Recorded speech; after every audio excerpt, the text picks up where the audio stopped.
शालिनी शर्मा और आप देख रहे हैं हिंदी कहानियाँ। अगर हमारे चैनल को सब्सक्राइब नहीं किया है तो सब्सक्राइब कर दीजिए ताकि हमारी हर कहानी पहुँचे आपके पास। आज की कहानी का नाम है हम बहुएं भी इंसान ही हैं, सासू माँ। विनीता की शादी एक अच्छे भरे पूरे परिवार में हुई थी।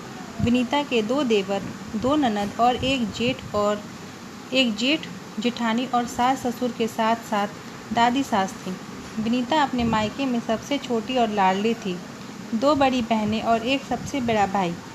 मायके में तीनों बहनें अपनी भाभी का हर काम में हाथ बटाती थीं, जबकि तीनों नौकरी भी करती थीं और विनीता की मम्मी भी समझदार थी। कभी बहू बेटी में फ़र्क नहीं किया।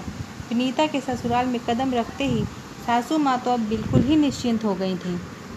पहले सारा बोझ जेठानी पर था, जिसकी साल भर पहले ही शादी हुई थी।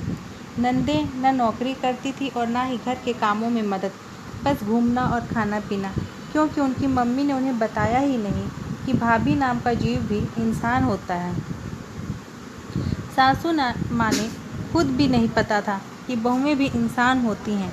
पहले एक थी घर संभालने के लिए, अब 2 हो गईं, तो सासू माँ और नंदों के नखरे और बढ़ गए थे।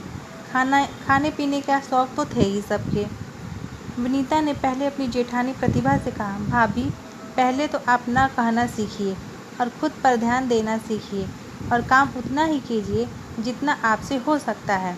घर में 3 लोग और भी हैं जो काम कर सकते हैं। तो प्रतिभा बोली, माँ जी कहती हैं मेरी उम्र नहीं है काम करने की, और बेटियां काम क्यों करें, उन्हें ससुराल में तो काम करना ही है। विनीता बोली, अब आप चिंता ना करें। शाम को डिनर की तैयारी करते समय विनीता ने अपनी दोनों नंदों से कहा, जाओ डिनर की तैयारी में मेरी मदद करो। तो दोनों नंदे तो कुछ नहीं बोली, लेकिन सासू माँ गुस्से से बोली, मेरी बेटियां क्यों काम करें, ससुराल जाकर तो काम करना ही है, मायके में भी आराम ना करें। तब विनीता बोली, माँ जी अगर ये काम नहीं करेंगी तो सीखेंगी कैसे, और जब सीखेंगी ही नहीं तो ससुराल में क्या करेंगी। और इनकी सासू माँ कहेगी, माँ ने कुछ सिखाया नहीं, ऐसे ही भेज दिया, तो आपका कितना अपमान होगा और आपकी बेटियाँ अपनी माँ का अपमान कैसे सहेंगी। इसीलिए इन्हें आज से ही सारा काम सिखाऊंगी।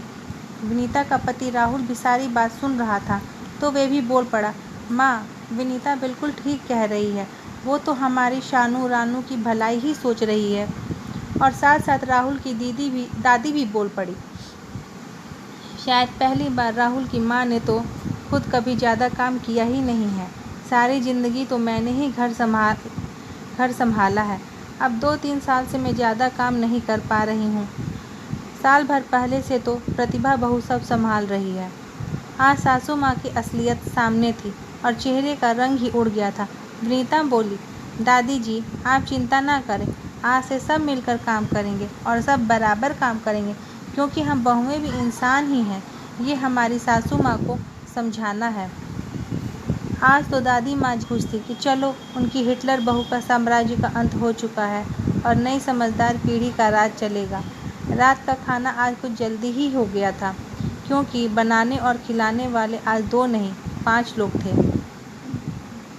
Thanks for watching.